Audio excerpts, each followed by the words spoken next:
Good evening. నమస్తే అందరికీ. చాలా రోజుల తర్వాత మళ్ళీ మీ ముందుకు వచ్చేసాను ఈ వీడియోతో. అండ్ ఈ వీడియోలో నేను మీకు చెప్పబోతున్న విషయం ఏంటో తెలుసా? ఒక మంచి బ్యూటిఫుల్ స్టోరీ అన్నమాట.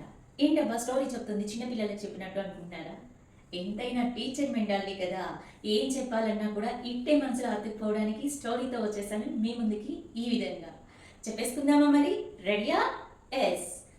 ఒకరోజు ఒక గురు శిష్యులు ఇద్దరు కూడా నడుచుకుంటూ ఒక అడవిలో వెళ్తూ ఉన్నారంట. అడవిలో వెళ్తూ ఉన్నప్పుడు ముఖం అదోలా పెట్టి శిష్యుడు, గురువు గారు, నేను ఎంత కష్టపడినా కూడా, నేను ఎంత వర్త్ పెట్టి ఎఫెక్ట్ పెట్టి ఏ పని చేసినా కూడా నాకు ఏ రిజల్ట్ కనిపించట్లేదు, ఎందుకని అని అడిగాడంట గురువు గారిని. అప్పుడు గురువు గారు ఒక చిన్న చిరునవ్వుతో అటు చూడు అని చెప్పేసి దూరంగా ఉన్న ఒక బాంబూ ట్రీని చూపించాడంట. అది ఏదైతే ఫస్ట్ నాటినప్పుడు మొదటి 5 సంవత్సరాలలో దానిలో నుంచి ఒక చిన్న చిగురు కూడా రాదంట. మరి అమాంతం 5 సంవత్సరాల తర్వాత 6 వారాలలో 6 అడుగుల ఎత్తుకు పెరుగుతుందంట. అంటే అప్పుడు ఆ శిష్యుడు చాలా ఆశ్చర్యపోయాడంట.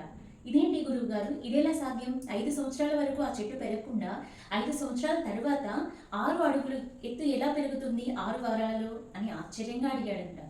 ఇదే మనము పైనున్న ట్రీని మాత్రమే చూస్తాము.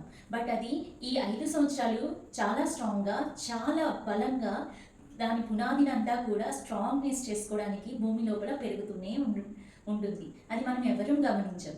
ఎప్పుడైతే దాని స్ట్రాంగ్నెస్ అనేది దానికి తెలిసిందో అప్పుడు అదంతా కూడా పైకి పెరగడానికి ట్రై చేస్తూ ఉంటుంది. సో ఇదే విధంగా మనం కూడా ఎంత ఎఫర్ట్ పెట్టినా వెంటనే రిజల్ట్ రాదు.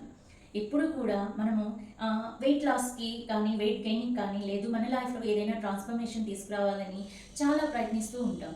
ఆ ప్రయత్నించే టైంలో మనం అందరం కూడా తొందరగా వచ్చే రిజల్ట్ కోసమనే వెయిట్ చేస్తూ ఉంటాం. బట్ తొందరగా వచ్చిన రిజల్ట్ ఏది కూడా మన దగ్గర ఉండదు.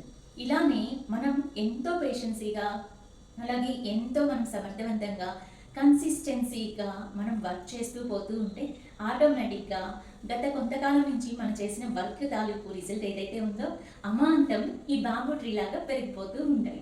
సో ఎవరు కూడా దిగులు పడవద్దు మిత్రమా. ఏ పని చేసినా రిజల్ట్ త్వరగా రావాలని అస్సలు కోరుకోవద్దు.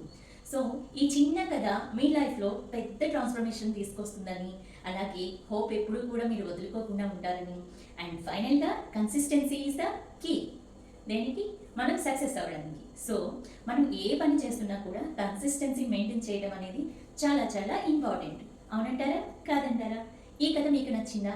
ఈ కథ మీకు నచ్చినట్లయితే ఒక చిన్న లైక్ చేయడం మాత్రం అస్సలు మర్చిపోవద్దు. ఎందుకు అంటే ఈ చిన్న కథ ద్వారా ఎంతో మంది లైఫ్లో ట్రాన్స్ఫర్మేషన్ తీసుకురావాలని నా యొక్క ఆశ. మరి ఈ కథ ద్వారా నా ఈ ఆశని అందరిలోనూ లైఫ్ ట్రాన్స్ఫర్మేషన్ అనేది తీసుకురావడానికి మీరు కూడా ఒక చిన్న చేయి వేస్తారని మనస్ఫూర్తిగా కోరుకుంటూ టాటా.